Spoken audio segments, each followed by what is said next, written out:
창세기 39장. 요셉은 애굽의 친위대장 보디발에게 종으로 팔려갔습니다.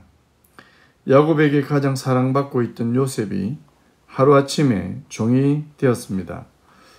채색 옷을 입고 장자같이 살아온 요셉은 이제 애굽이란 이방인의 땅에서 노예의 옷을 입게 됩니다.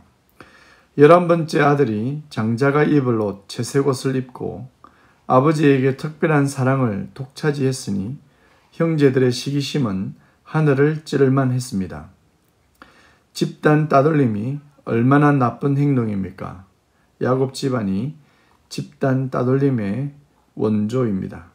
부모가 자녀를 키우거나 공동체 생활 속에서 우리의 행동이 얼마나 중요한가를 야곱 가문을 통해 생각해 봅니다. 성경은 우리가 구원받는 방법에 관한 하나님의 계시입니다. 왜 요셉이 애굽으로 가야만 했을까요? 우린 요셉과 형제들의 갈등을 분석하기보단 요셉을 왜 그러한 고난 속으로 던졌는가에 대해 생각해야 할 것입니다. 하나님은 타국에 던져진 요셉을 향해 요셉이 형통하다라고 하십니다. 아버지의 품을 떠나 형들에게 버림받고 타국의 종이 된 노예가 형통한 것입니까? 분명한 사실은 요셉에게 하나님이 함께 하셨다는 것입니다. 그러고 보면 하나님의 함께 하심이 곧 형통입니다. 고난 자체는 형통은 아닐 수 있으나 하나님이 허락한 고난은 형통일 수 있겠습니다. 요셉은 가는 곳마다 인정을 받고 일처리도 깔끔하게 한 듯합니다. 요셉의 주인은 모든 것을 맡겼습니다. 노예였으나 노예처럼 살지 않았고 종이었으나 종처럼 살지 않았습니다. 하나님은 요셉과 만나는 가정에 복을 주었습니다. 하나님의 언약대로 아브라함이 복입니다. 이삭이 복입니다. 야곱이 복입니다. 그리고 요셉이 복입니다. 요셉의 이야기로 하나님의 언약의 흐름을 찾아내야 되겠습니다. 요셉은 노예가 된 것만으로도 억울한데 누명까지 쓰게 됩니다. 보디발의 아내는 요셉을 유혹했습니다. 요셉은 하나님에게 죄를 지을 수 없었고 자신의 주인을 생각했습니다. 요셉은 바르게 하려다 오히려 누명을 쓰고 감옥에까지 가게 됩니다. 요셉의 인생이 너무나도 억울해 보입니다. 요셉은 왕의 제수를 가두는 감옥에 갇히게 됩니다. 하나님은 이것이 은혜이고 형통이라고 말씀하십니다. 종이 되고 누명을 뒤집어 쓰고 감옥에 갇힌 삶이 어찌 은혜이고 형통일까요? 가장 낮고 천한 자리, 고난의 자리에서 하나님이 함께 하신다면 은혜이고 형통이란 뜻일까요? 아니면 최악의 순간이지만 그곳에서 최고를 만들어 주시는 것이 형통일까요? 참으로 이해하기가 어렵습니다.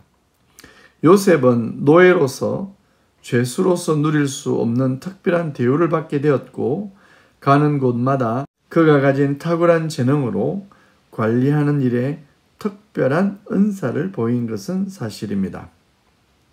요셉은 자신의 가족의 생명을 보존케 하는 일에 쓰임받도록 미리 보내진 것입니다.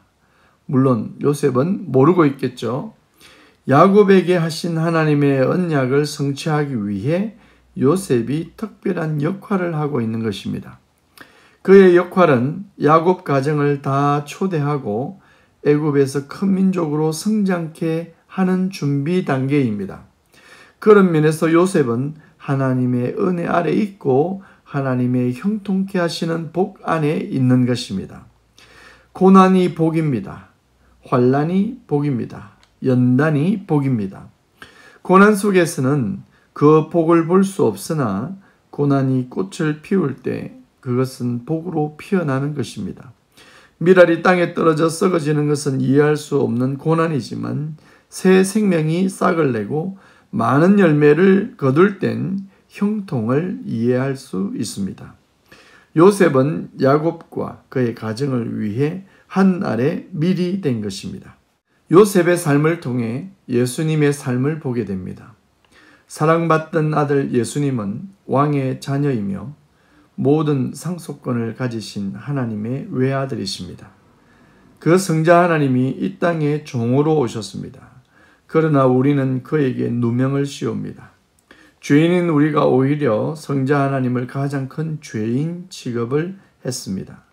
그리고는 그를 죽입니다. 3일간 죽음에 가두었습니다. 그러나 하나님이 예수님과 함께 하셨고 형통했습니다. 죽음도 이길 수 있는 형통입니다. 누명도 용서하시는 형통입니다. 예수님의 고난이 우리를 위한 일이 되셨습니다. 십자가가 우리를 구원하는 길이 되셨습니다. 그래서 우리가 형통해진 것입니다. 요셉의 삶에서 하나님의 인도하심과 은혜가 있었고 이 요셉의 스토리는 우리의 구세주 예수님의 사역을 예표하는 스토리입니다. 하나님이 오늘 우리에게 함께해 주시길 소망합시다. 그래야 당신이 형통할 수 있습니다.